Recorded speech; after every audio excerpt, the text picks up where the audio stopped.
ਇਹ BIA ਦਾ case ਜਿਹੜਾ ਆ ਇਸ ਦੇ ਵਿੱਚ ਆਈਏ, ਇਹ ਕੇਸ ਦੇ ਵਿੱਚ ਜਿਹੜਾ ਇਹ ਕਲਾਇੰਟ ਆ, ਰਿਸਪੋਂਡੈਂਟ ਜਿਹਨੂੰ ਕਹਿ ਦਿੰਦੇ ਆ, ਉਹਦਾ ਇੱਕ ਪਰਟੀਕੂਲਰ ਸੋਸ਼ਲ ਗਰੁੱਪ ਇਹਦਾ ਕਿਹੜਾ ਬਣ ਰਿਹਾ ਸੀ? ਜੀ, ਸੋ ਹੁਣ ਤੁਹਾਨੂੰ ਇਹ ਸਾਰਾ ਦੱਸਣ ਦਾ ਮਕਸਦ ਪਹਿਲਾਂ ਕੀ ਸੀਗਾ ਕਿ ਇਹ ਹੁਣ ਪਹਿਲਾਂ ਤਾਂ ਇਹ ਜਿਹੜਾ ਕੇਸ ਆ ਇਹ LGBTQ ਦੇ ਨਾਲ ਸੰਬੰਧਿਤ ਹੈ ਹਨਾ। ਜਿਹੜਾ ਬੰਦਾ ਇਹਨੂੰ ਨਹੀਂ ਸੁਣਨਾ ਚਾਹੁੰਦਾ ਉਹਦੀ ਆਹ ਮੌਕਾ ਹੈਗਾ ਹੁਣ ਰੇਡੀਓ ਨੂੰ, ਟਿਕਟੌਕ ਨੂੰ, ਸਟ੍ਰੀਮ ਨੂੰ ਪੌਜ਼ ਕਰਨ ਦਾ, ਕਿਉਂਕਿ ਇਹਦਾ ਜਿਹੜਾ ਕੰਟੈਂਟ ਆ ਇਹ ਸੈਕਸ਼ੂਅਲ ਓਰੀਐਂਟੇਸ਼ਨ ਦੇ ਨਾਲ ਸੰਬੰਧ ਰੱਖਦਾ ਹੈਗਾ ਜੀ। ਇਹਨੂੰ ਹੁਣ ਦੱਸਣ ਦਾ ਕੀ ਮਕਸਦ ਜਿਹੜਾ ਹੈਗਾ ਹਨਾ, ਦੱਸਣ ਦਾ ਮਕਸਦ ਇਹਨੂੰ ਇਹ ਹੈਗਾ ਕਿ ਜਿਹੜੀ ਟੈਕਨੀਕੈਲਿਟੀ ਹੈ ਕੇਸ ਦੀ, BIA ਦੀ ਟੈਕਨੀਕੈਲਿਟੀ ਆ, ਸਰਕਿਟ ਕੋਰਟ ਦੀ ਟੈਕਨੀਕੈਲਿਟੀ, ਕਿ ਟੈਕਨੀਕੈਲਿਟੀ ਕਿੱਦਾਂ ਹੁੰਦੀ ਹੈ, ਕਿ ਜੱਜ ਜਿਹੜੇ ਕਿਹੜੇ ਹਿਸਾਬ ਨਾਲ ਸੋਚਦੇ ਆ ਤੇ ਜਿਹੜੇ ਇਹ ਕੋਰਟ ਆ ਕਿਹੜੇ ਹਿਸਾਬ ਨਾਲ ਸੋਚਦੇ ਆ। ਸੋ ਇਹਨੂੰ ਜਿਹੜਾ ਧਿਆਨ ਨਾਲ ਸੁਣੋ। ਤੁਹਾਨੂੰ ਇਹ ਪਹਿਲਾਂ ਵੀ ਆਪਾਂ ਕਈ ਵਾਰੀ ਕੇਸ ਡਿਸਕਸ ਕਰ ਚੁੱਕੇ ਹਾਂ, ਸੁਪਰੀਮ ਕੋਰਟ ਦੇ ਕੇਸ ਡਿਸਕਸ ਕਰ ਚੁੱਕੇ ਹਾਂ ਨਾ। ਕਈ ਵਾਰੀ ਆਪਾਂ ਖਬਰਾਂ ਵੀ ਜਿਹੜੀਆਂ ਬੇਸਿਕ ਡਿਸਕਸ ਕਰੀ ਦੀਆਂ, ਕਈ ਵਾਰੀ ਉੱਦਾਂ ਪ੍ਰੋਸੀਜਰ ਅਸਾਈਲਮ ਦਾ ਕੀ ਹਿਸਾਬ ਕਿਤਾਬ ਆ, ਕੋਰਟਾਂ ਦੇ ਵਿੱਚ ਕੀ ਚੱਲਦਾ, ਅਲੱਗ-ਅਲੱਗ ਟੌਪਿਕ ਆ। ਸੋ ਅੱਜ ਟੌਪਿਕ ਇਹ ਹੈਗਾ ਕਿ ਕਿਉਂਕਿ ਇਹ ਕੱਲ ਜਿਹੜਾ ਕੇਸ ਡਿਸਾਈਡ ਹੋਇਆ ਸੀਗਾ, ਤਾਂ ਕਰਕੇ ਇਹ ਜਿਹੜਾ ਸੈਂਟਰ ਫੋਕਸ ਤੇ ਆ। ਸੋ ਇਸ ਕੇਸ ਦੇ ਵਿੱਚ ਜਿਹੜਾ ਰਿਸਪੋਂਡੈਂਟ ਹੈਗਾ ਉਹ ਜਿਹੜਾ ਸੀਗਾ ਡੋਮਿਨਿਕਨ ਰਿਪਬਲਿਕ ਦਾ ਸੀਗਾ। ਓਕੇ।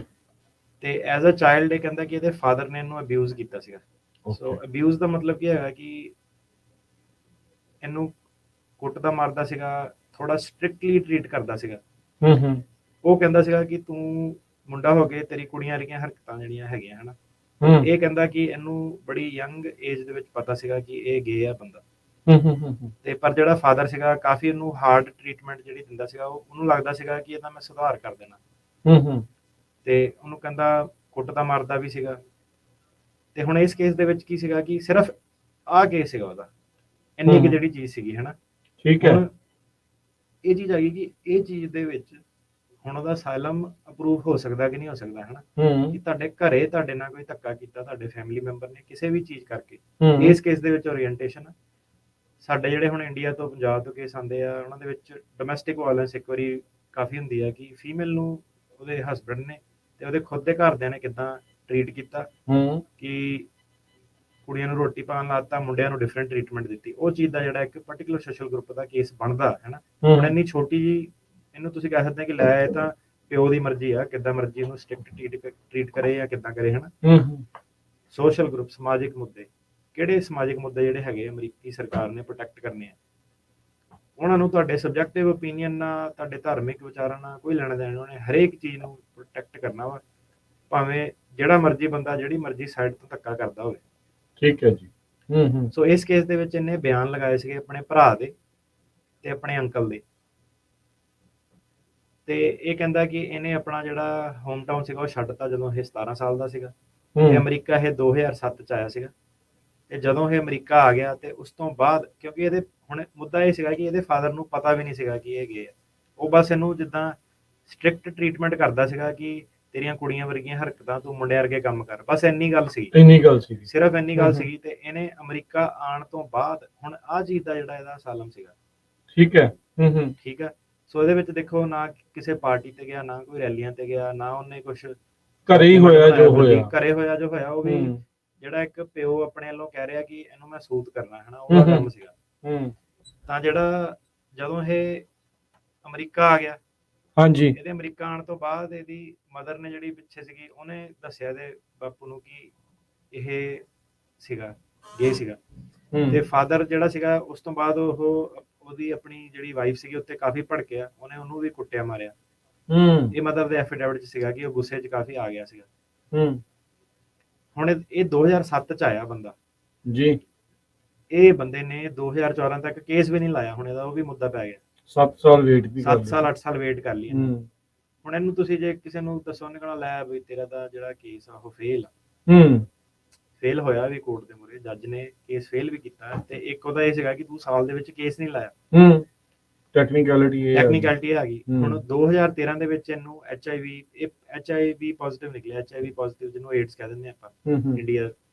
ਤੇ ਜਿਹੜੇ HIV ਦੀ ਬਿਮਾਰੀ ਆ, ਉਹਦੇ ਵਿੱਚ ਵੀ ਬੜੀ ਇਹਨਾਂ ਨੇ ਪ੍ਰੋਗਰੈਸ ਵਗੈਰਾ ਮੈਡੀਕਲ ਸਾਇੰਸਿਸ ਨੇ ਹੁਣ ਕੀਤੀ ਹੈ। ਕਿ ਪਹਿਲਾਂ ਜਿੱਦਾਂ ਸੀਗਾ ਕਿ ਬਿਲਕੁਲ ਹੀ ਫੇਟਲ, ਕਿ ਬੰਦੇ ਦਾ ਇਮਿਊਨ ਸਿਸਟਮ ਕੰਪਰੋਮਾਈਜ਼ ਹੋ ਜਾਂਦਾ ਸੀਗਾ, ਬੰਦਾ ਬਚ ਹੀ ਨਹੀਂ ਸਕਦਾ ਸੀਗਾ। ਹੁਣ ਇਸ HIV ਜਿਹੜਾ ਸੀਗਾ, ਆਪਾਂ ਤੁਸੀਂ ਯਾਦ ਕਰੋ ਕਿ ਇੰਡੀਆ ਦੇ ਵਿੱਚ ਵੀ ਦੂਰਦਰਸ਼ਨ ਵਗੈਰਾ ਤੇ ਵੀ ਆਂਦੀ ਸੀਗੀ ਕਿ ਹੱਥ ਲਾਉਣ ਨਾਲ ਇਦਾਂ ਦੀ ਛੂਆ ਛੂਤ ਫੈਲਦੀ ਦੀ ਨਹੀਂ। ਬਿਮਾਰੀ ਨਹੀਂ ਹੈਗੀ, ਫੈਲਦੀ ਨਹੀਂ ਹੈਗੀ, ਪਰ ਲੋਕੀ ਉਹਨੂੰ, ਕਿਉਂਕਿ ਲੋਕਾਂ ਨੂੰ ਪਤਾ ਨਹੀਂ ਹੁੰਦਾ ਸੀਗਾ, ਸਪੈਸ਼ਲੀ ਇਹ ਜਿੱਦਾਂ ਅਫਰੀਕਾ ਵਗੈਰਾ ਤੋਂ ਓਰੀਜਿਨੇਟ ਹੋਈ ਸੀਗੀ, ਜਿਹੜੇ ਵੈਸਟਰਨ ਕੰਟਰੀਆਂ ਦੇ ਥਰੂ ਫਿਰ ਆਪਣੇ ਏਸ਼ੀਆ ਦੇ ਵਿੱਚ ਵੀ ਗਈ। ਤੇ ਇਹਦੇ ਵਿੱਚ ਲੋਕੀ ਕੀ ਕਰਦੇ ਸੀਗੇ ਕਿ ਉਹਨੂੰ ਬਾਇਕਾਟ ਕਰ ਦਿੰਦੇ ਸੀਗੇ। ਇਹਨੂੰ ਇੱਕ ਟੈਬੂ ਮੰਨਿਆ ਜਾਂਦਾ ਸੀਗਾ ਕਿ ਇਹ ਮਾੜੀ ਚੀਜ਼ ਹੈ, ਇਹਨੂੰ ਹੱਥ ਲੱਗ ਲੱਗੋ, ਹੱਥ ਵੀ ਨਾ ਲਾਓ, ਬੰਦੇ ਨਾਲ ਡੀਲ ਨਾ ਕਰੋ, ਹਨਾ।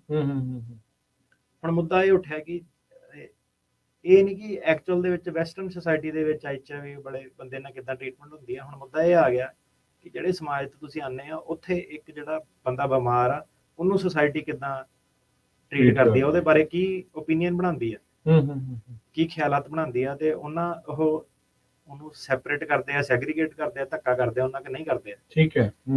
ਜਿਹੜਾ ਇਮੀਗ੍ਰੇਸ਼ਨ ਜੱਜ ਸੀਗਾ, ਉਹ ਕਹਿੰਦਾ ਜੋ ਇਹ ਬੰਦਾ ਕਹਿ ਰਿਹਾ ਵਾ ਸਾਰਾ ਕੁਝ ਸੱਚ ਕਹਿ ਰਿਹਾ। ਉਹ ਕਹਿੰਦਾ ਇਹ 'ਚ ਨਹੀਂ ਮੈਨੂੰ ਕੋਈ ਯਕੀਨ ਕਿ ਇਹਦੇ ਪਿਓ ਨੇ ਇਹਨੂੰ ਸਟ੍ਰਿਕਟਲੀ ਰੇਜ਼ ਨਹੀਂ ਕੀਤਾ, ਪਰ ਜੱਜ ਕਹਿੰਦਾ ਮੈਂ ਇਹਦਾ ਕੇਸ ਮੰਨਦਾ ਨਹੀਂ ਹੈਗਾ। ਕਹਿੰਦਾ ਕਿ ਇਹ ਮੈਂ ਕਹਿੰਦਾ ਕਿ ਜਿਹੜੇ ਦੇ ਦੋ ਇਹਨੇ ਹੁਣ ਗਰੁੱਪ ਬਣਾ ਕੇ ਦੱਸੇ ਆ ਕਿ ਪਾਰਟਿਕੂਲਰ ਸੋਸ਼ਲ ਗਰੁੱਪ, ਇੱਕ ਹੋ ਗਿਆ ਕਿ ਹੋਮੋਸੈਕਸ਼ੁਅਲ ਜਿਹੜੇ ਹੈਗੇ ਡੋਮਿਨਿਕਨ ਰਿਪਬਲਿਕ ਦੇ ਮੇਲ ਜਿਹੜੇ ਹੈਗੇ ਆ ਉਹ, ਤੇ ਦੂਸਰਾ ਹੈਗਾ ਡੋਮਿਨਿਕਨ ਜਿਹਨਾਂ ਨੂੰ ਜਿਹੜੇ HIV ਪੋਜ਼ਿਟਿਵ ਹੈਗੇ ਆ, ਕਿ ਇਹ ਦੋ ਬੇਸਾਂ ਤੇ ਆਪਣਾ ਜਿਹੜਾ ਕੇਸ ਆ ਇਹ ਅੱਗੇ ਲੈ ਕੇ ਜਾ ਰਹੇ। ਇਮੀਗ੍ਰੇਸ਼ਨ ਜੱਜ ਕਹਿੰਦਾ ਕਿ ਇਹ ਜਿਹੜਾ ਬੰਦਾ ਇਹਨੇ ਇਹ ਨਹੀਂ ਸ਼ੋਅ ਕਰ ਪਾਇਆ ਕਿ ਜਿਹੜਾ ਇਹਨੇ ਆਪਣੇ ਬਾਪੂ ਤੋਂ ਇਹਨੂੰ ਹਾਰਮ ਹੋਇਆ ਸੀਗਾ, ਸਟ੍ਰਿਕਟ ਟ੍ਰੀਟਮੈਂਟ ਮਿਲੀ ਸੀਗੀ ਐਜ਼ ਅ ਕਿ ਉਹ ਇੱਕ ਪ੍ਰੋਟੈਕਟਡ ਗਰਾਊਂਡ ਤੇ ਹੈਗੀ ਆ।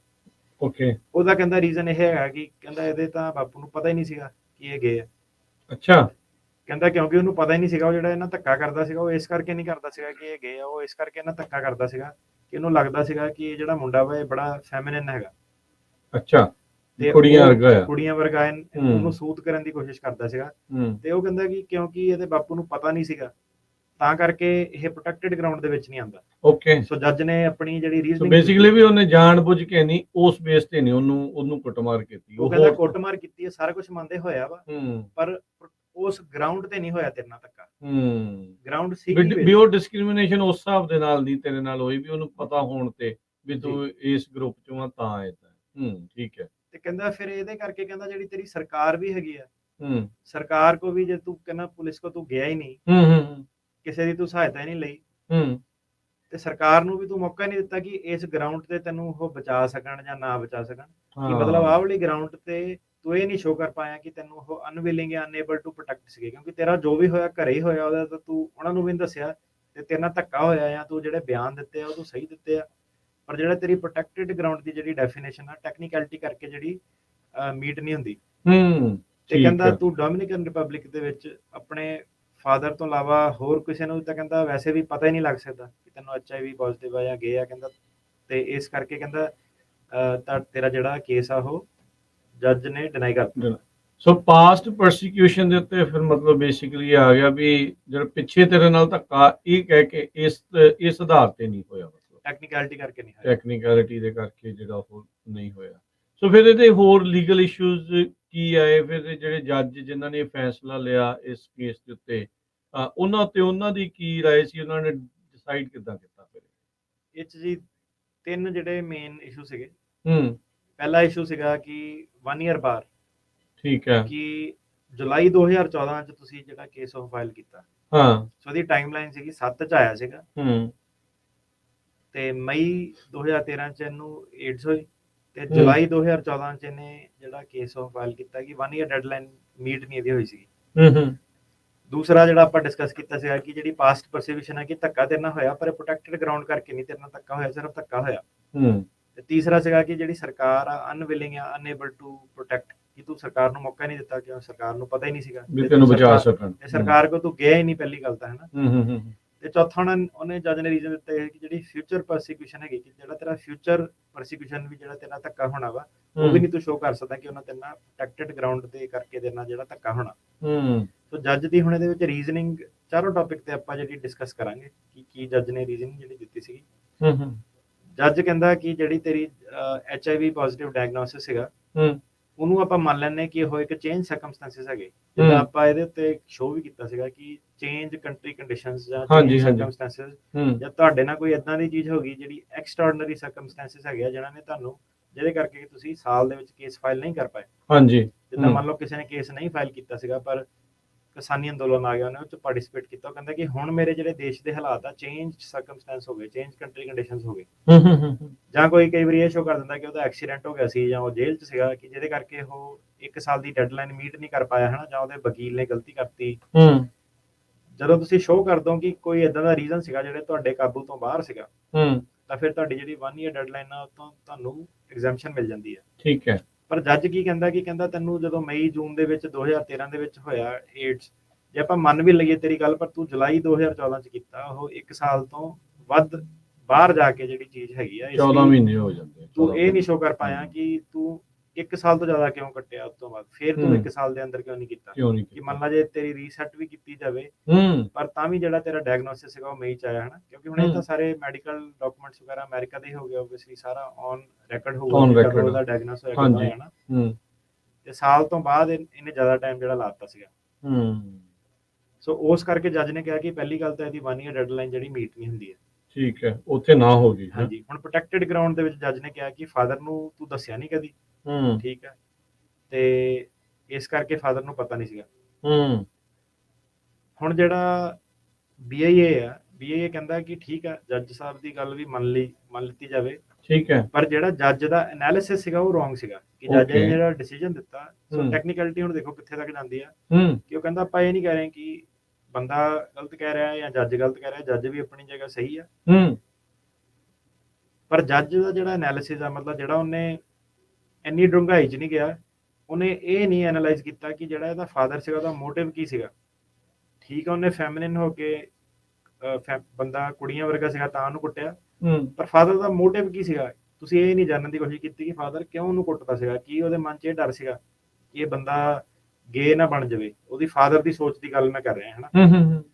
ਤੇ ਉਹ ਕਹਿੰਦਾ ਕਿ ਜੱਜ ਕਹਿੰਦਾ ਕਿ ਇਹਦਾ BIA ਕਹਿੰਦੇ ਕਿ ਜੱਜ ਦਾ ਐਨਾਲਿਸਿਸ ਇੰਨਾ ਜ਼ਿਆਦਾ ਡੂੰਘਾ ਨਹੀਂ ਸੀਗਾ, ਉਹਨੇ ਫਾਦਰ ਦੇ ਜਿਹੜਾ ਮੋਟਿਵ ਸੀਗਾ ਕਿ ਕੁੱਟਮਾਰ ਕਿਉਂ ਸੀਗੀ, ਉਹਨੂੰ ਜਾਣਨ ਦੀ ਕੋਸ਼ਿਸ਼ ਨਹੀਂ ਕੀਤੀ। ਉਹਨੇ ਸਿੱਧਾ ਹੀ ਕਹਿਤਾ ਕਿ ਕਿਉਂਕਿ ਤੂੰ ਫਾਦਰ ਨੂੰ ਦੱਸਿਆ ਨਹੀਂ ਸੀਗਾ, ਤੇ ਇਸ ਕਰਕੇ ਆਪਾਂ ਕੋਈ ਗੱਲ ਜਿਹੜੀ ਉਹ ਜਿਹੜੀ ਜੋ ਵੀ ਤੇਰੇ ਫਾਦਰ ਨੇ ਤੇਰੇ ਨਾਲ ਧੱਕਾ ਕੀਤਾ, ਆਪਾਂ ਉਹਨੂੰ ਗਿਣਨਾ ਨਹੀਂ।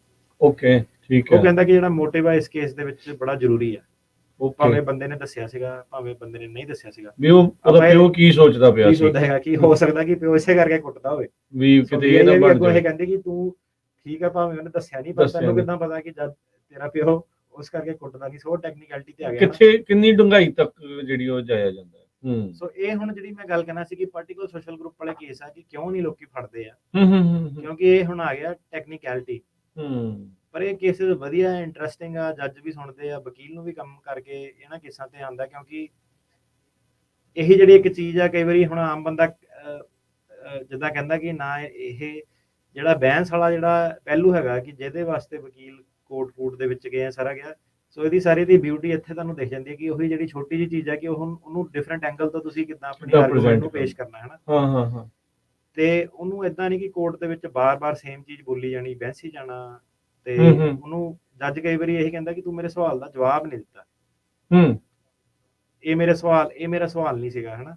ਕਈ ਵਾਰੀ ਜਿਹੜਾ ਬੰਦਾ ਹੌਟ ਸੀਟ ਤੇ ਬੰਦਾ ਨੂੰ ਪੁੱਛਦਾ ਕਿ ਇਹ ਮੇਰਾ ਸਵਾਲ ਨਹੀਂ ਸੀਗਾ, ਤੇ ਫਿਰ BIA ਕਹਿੰਦੇ ਕਿ ਜਿਹੜਾ ਜੱਜ ਸੀਗਾ ਉਹਨੇ ਜਿਹੜੀ ਡੈਕਲੇਰੇਸ਼ਨ ਸੀਗੀ ਭਰਾ ਦੀ ਤੇ ਅੰਕਲ ਦੀ, ਡੈਕਲੇਰੇਸ਼ਨ ਨੂੰ ਇੰਨਾ ਵੇਟ ਨਹੀਂ ਦਿੱਤਾ, ਕਿਉਂਕਿ ਡੈਕਲੇਰੇਸ਼ਨ ਦੇ ਵਿੱਚ ਭਰਾ ਤੇ ਅੰਕਲ ਨੂੰ ਪਤਾ ਸੀਗਾ ਕਿ ਬਾਪੂ ਧੱਕਾ ਕਰਦਾ ਵਾ, ਤੇ ਜੱਜ ਕਹਿੰਦਾ ਕਿ ਇਹਦਾ ਨੈਕਸਸ ਨਹੀਂ ਹੈਗਾ, ਇਹਦਾ ਰਿਲੇਸ਼ਨ ਨਹੀਂ ਹੈਗਾ। ਪਰ ਉਹ ਕਹਿੰਦਾ ਕਿ ਜਿਹੜਾ ਇਹ ਐਫੀਡੇਵਿਟ ਆ, ਇਹ ਐਫੀਡੇਵਿਟ ਦੇ ਵਿੱਚ ਸਾਫ਼-ਸਾਫ਼ ਲਿਖਿਆ ਕਿ ਜਿਹੜਾ ਪਿਓ ਆ ਉਹ ਆਪਣੇ ਮੁੰਡੇ ਨੂੰ ਕਈ ਵਾਰੀ ਉਹਨੇ ਕਮੈਂਟ ਪਾਇਆ ਹੈ ਕਿ ਤੂੰ ਕੁੜੀਆਂ ਵਾਂਗੂ ਐਕਟ ਕਰਦਾ, ਹਨਾ।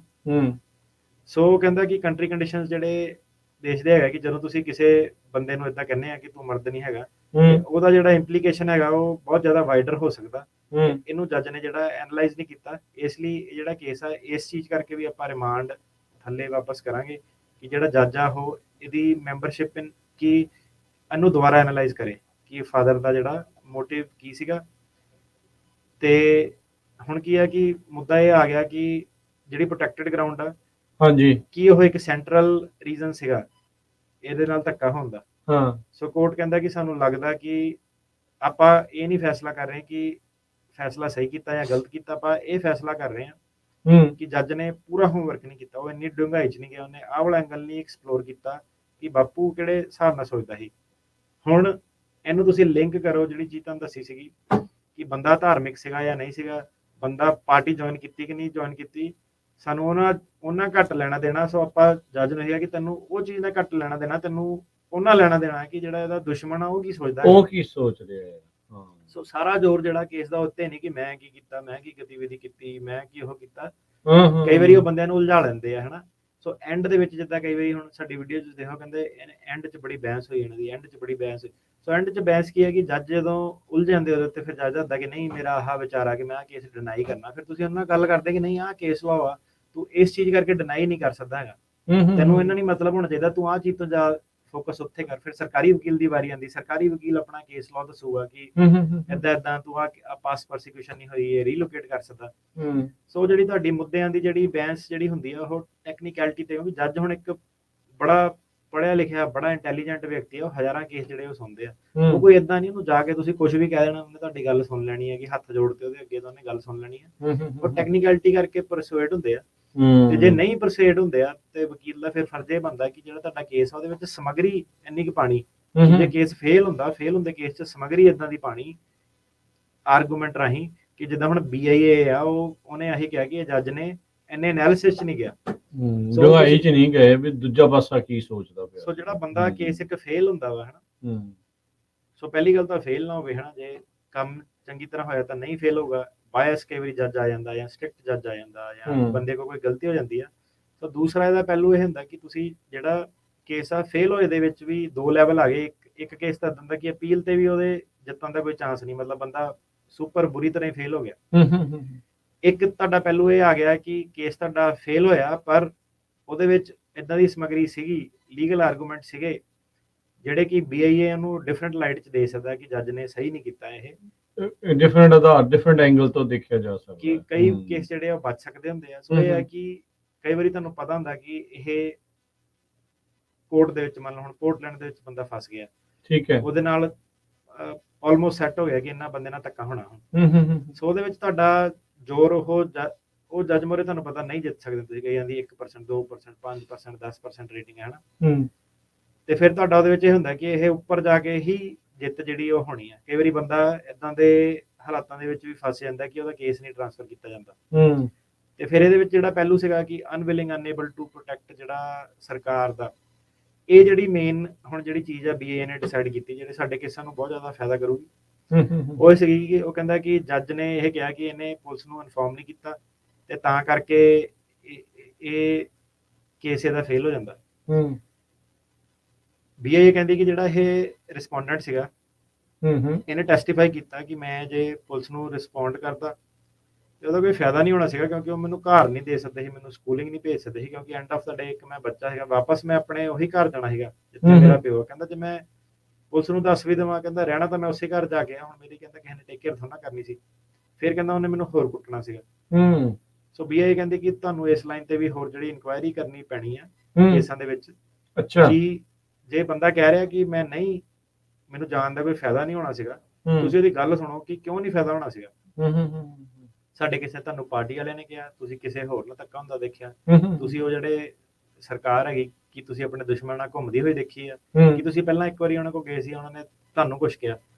ਸੋ ਜੋ ਵੀ ਤੁਹਾਡੇ ਰੀਜ਼ਨਿੰਗਸ ਹੈਗੀਆਂ ਤੁਹਾਨੂੰ ਦੇਣੀਆਂ ਪੈਣੀਆਂ ਕਿ ਕਿਉਂ ਨਹੀਂ ਤੁਸੀਂ ਸਰਕਾਰ ਨੂੰ ਜਿਹੜਾ ਇਨਫੋਰਮ ਕੀਤਾ। ਤੇ ਦੂਸਰੀ ਗੱਲ ਇਹਦੇ ਵਿੱਚ ਜਿਹੜੀ ਇੰਪੋਰਟੈਂਟ ਉਹਨਾਂ ਨੇ ਲੇ ਡਾਊਨ ਕੀਤੀ ਸੀਗੀ ਆਹ ਵਾਲੇ ਪਹਿਲੂ ਤੇ, ਕਿ ਜਿਹੜੀ ਸਰਕਾਰ ਹੈਗੀ ਆ ਉਹਦਾ ਟਾਈਮਲੀ ਰਿਸਪੌਂਸ, ਜਿਹੜਾ ਡੋਮੈਸਟਿਕ ਵਾਇਲੈਂਸ ਵਾਲੀ ਵਿਕਟਿਮ ਆ ਉਹ ਕਵੇ ਕਿ ਇਹ ਅਮਰੀਕਾ ਇਹ ਕਿਹੜਾ ਕੋਈ 911 ਥੋੜੇ ਨਾ ਕਿ ਮੈਂ ਕਹੂੰਗੀ ਕਿ ਮੇਰਾ ਘਰ ਵਾਲਾ ਮੈਨੂੰ ਕੁੱਟਦਾ ਪਿਆ ਤੇ ਉਹਨਾਂ ਨੇ ਜੇ ਆਂਦੇ ਹੀ ਉਹ 5 ਘੰਟੇ ਬਾਅਦ ਆਏ ਉਹਨਾਂ ਨੇ ਕਹਿਣਾ ਆਪਾਂ ਅਗਲੇ ਦਿਨ ਆਵਾਂਗੇ, ਤਦ ਤੱਕ ਤਾਂ ਉਹਨੇ ਕੁੱਟ ਕੇ ਮਾਰ ਦੇਣਾ ਉਦਾਂ ਹੀ ਹਨਾ। ਸੋ ਕਹਿੰਦੇ ਕਿ ਜਿਹੜੀ ਸਰਕਾਰ ਦੀ ਟਾਈਮਲੀਨੈਸ ਹੈਗੀ ਆ, ਰਿਸਪੌਂਸ ਹੈਗੀ ਜਿਹੜੀ ਆ, ਉਹਨੂੰ ਵੀ ਆਪਾਂ ਵੇਖਣਾ ਕਿ ਉਹ ਕਿੰਨੀ ਦੇਰ 'ਚ ਆਉਂਦੀ ਆ, ਕਿ ਜੇ ਉਹ ਪ੍ਰੋਮਪਟਲੀ ਇੱਥੇ ਨਹੀਂ ਆ ਸਕਦੇ ਤੇ ਜੇ ਉਹ ਡਿਲੇ ਆਉਣਾ, ਕੋਈ ਇਨਫਰਾਸਟ੍ਰਕਚਰ ਨਹੀਂ ਹੈਗਾ ਤੇ ਉਹ ਐਂਡ 'ਚ ਜਿਹੜੇ ਆਰੋਪੀ ਉਹਨਾਂ ਨੂੰ ਛੱਡ ਦਿੰਦੇ ਆ, ਤੇ ਉਹਦਾ ਵੀ ਆਪਾਂ ਜਿਹੜਾ ਇਹੀ ਸਮਝਾਂਗੇ ਕਿ ਸਰਕਾਰ ਜਿਹੜੀ ਹੈਗੀ ਆ ਅਨਵਿਲਿੰਗ ਹੁੰਦਾ ਕਿ ਉਹਨਾਂ ਦਾ ਮਨ ਨਹੀਂ ਸੀਗਾ ਕਰਨ ਦਾ। ਅਨਏਬਲ ਦਾ ਮਤਲਬ ਕਿ ਉਹਨਾਂ ਦਾ ਮਨ ਸੀਗਾ ਪਰ ਉਹ ਕਰ ਨਹੀਂ ਸਕਦੇ ਕੰਟਰੋਲ। ਸੋ ਕਹਿੰਦੇ ਕਿ ਜਿਹੜਾ ਅਨਏਬਲ ਆ ਕਿ ਜੇ ਉਹ ਕਵੇ ਕਿ ਪੁਲਿਸ ਦੀ ਕੋਈ ਜ਼ੋਰ ਨਹੀਂ ਚੱਲਦੀ, ਜਿਹੜੇ ਬੰਦੇ ਆ ਉਹ ਨੈਸ਼ਨਲ ਪਾਰਟੀ ਦੇ ਆ ਬਹੁਤ ਜ਼ਿਆਦਾ ਤਕੜੇ ਆ ਕਿ ਇਹ ਤਾਂ ਛੋਟੇ ਛੋਟੇ ਜਿਹੜੇ ਥਾਣੇ ਆ ਕੁਛ ਉਹਨਾਂ ਦਾ ਚੱਲਦਾ ਨਹੀਂ ਤਾਂ ਉਹ ਵੀ ਜਿਹੜਾ ਪਹਿਲੂ ਆ ਕੰਸੀਡਰ ਹੋਊਗਾ ਕਿ ਸਰਕਾਰ ਕਿ ਕਿੰਨੀ ਕੁ ਉਹਨਾਂ ਦੀ ਚੱਲਦੀ ਹੈ ਹਨਾ। ਸੋ ਉਹਦੇ ਵਿੱਚ ਵੀ ਆਪਾਂ ਨੂੰ ਕਈ ਵਾਰੀ ਕੰਟਰੀ ਕੰਡੀਸ਼ਨਸ ਦੇ ਥਰੂ ਆਰਟੀਕਲ ਵਗੈਰਾ ਹੁੰਦੇ ਆ ਕਿ ਪੁਲਿਸ ਨਾਲ ਵੀ ਕਈ ਵਾਰੀ ਧੱਕਾ ਹੋ ਜਾਂਦਾ, ਲੀਡਰ ਲੋਡਰ ਕਈ ਵਾਰੀ ਉਹਨਾਂ ਨੂੰ ਵੀ ਧੱਕਾ ਕਰ ਦਿੰਦੇ ਉਹਨਾਂ ਦੇ ਨਾਲ ਹਨਾ। ਸੋ ਉਹਲੇ ਕੰਟਰੀ ਕੰਡੀਸ਼ਨ ਜਿਹੜੇ ਹੈਗੇ ਆ ਉਹ ਤੁਹਾਡੀ ਕਾਫੀ ਜਿਹੜੀ ਹੈਲਪ ਕਰਦੇ ਆ। ਸੋ ਜਿਹੜਾ ਅਸਾਲਮ ਦਾ ਕੀ ਹੁੰਦਾ ਕਿ ਜਿਹੜਾ ਕੇਸ ਹੈ ਨਾ ਇਹ ਕੋਈ ਏਦਾਂ ਨਹੀਂ ਕਿ ਕਿਸੇ ਨੇ ਥੱਦਾ ਬਣਾ ਲਿਆ ਕਿ ਜਿੱਦਾਂ ਹੁਣ ਆਪਾਂ ਕਈ ਵਾਰੀ ਦੇਖਦੇ ਪਾਰਟੀ ਦੀ ਲੈਟਰਾਂ ਇੰਨੇ ਸਾਲ ਬਣੀਆਂ ਪਈਆਂ ਪੁਰਾਣੀਆਂ ਕਿਸੇ ਨੇ 60-70 ਪੇਜਾਂ ਜੱਜ ਵੀ ਦੀਆਂ ਕਹਿੰਦਾ ਯਾਰ ਕਿੱਥੇ ਤੁਸੀਂ ਅਮਿਤਾਭ ਬੱਚਨ ਦੀਆਂ ਫੋਟੋਆਂ ਲਾਈ ਫਿਰਦੇ ਆ, ਨਵਾਂ ਲਿਆਓ ਕੁਛ। ਫਾਲਤੂਗਿਰੀ ਬੜੀ ਚੱਲਦੀ ਹੈ ਨਾ ਕਿ ਸੋ ਉਹਦੇ ਵਿੱਚ ਏਦਾਂ ਕਿ ਐਵਰੀ ਡੇ ਵੀਕ ਕਿਹੜੀ ਖਬਰ ਆਉਂਦੀ ਆ, ਕੀ ਹੋਇਆ ਪੁਲਿਸ ਨਾਲ, ਕੀ ਹੋਇਆ ਸਰਕਾਰ ਨਾਲ, ਕੀ ਹੋਇਆ ਪੋਲੀਟੀਕਲ ਲੈਂਡਸਕੇਪ ਕੀ ਹੈ। ਸੋ ਇੱਕ ਕੇਸ ਜਿਹੜਾ ਜ਼ਿਆਦਾ ਪਾਸ ਹੋਣ ਦਾ ਰੀਜ਼ਨ ਇਹ ਵੀ ਸੀਗਾ ਕਿ ਜਿਹੜੀ ਉਹ ਕੰਟਰੀ ਕੰਡੀਸ਼ਨ ਸੀਗੇ ਨਾ ਉਹ ਸਾਰੇ ਡਾਇਨਾਮਿਕ ਸੀਗੇ, ਕਦੀ ਸੈੱਟ ਨਹੀਂ ਕੀਤੇ ਕਿ ਇੱਕ ਹੋਏਗਾ, ਉਹ ਵਰਕ ਇਨ ਪ੍ਰੋਗਰੈਸ ਹੈਗਾ, ਡੇਲੀ ਬੇਸਿਸ ਤੇ ਵੀਕਲੀ ਬੇਸਿਸ ਤੇ ਚੇਂਜ ਹੁੰਦਾ ਰਹਿੰਦਾ। ਹਾਂ ਹੁਣ ਇੱਥੇ ਕੀ ਆ ਜਾਂਦਾ ਕਿ